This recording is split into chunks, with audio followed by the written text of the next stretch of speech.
I could just go for it. And there's just a lot of power in that.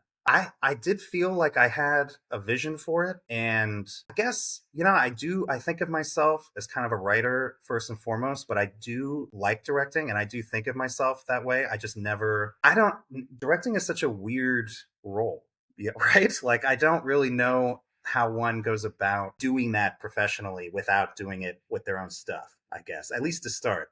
And I just felt strongly about how I wanted this to look and how the performances to be. And the other truth is, part of the reason I could move so fast and kind of stick to what my vision was on the page was because I kept the team small and I made things. I kept the budget as small as I could, and if you don't have sort of lots of people floating around giving you notes that may or may not help, and you got to depend on this director, and is his schedule open, or who knows. Yeah, I could just go for it, and there's just a lot of power in that. I would recommend that to anyone who's in this world, in this part of their career.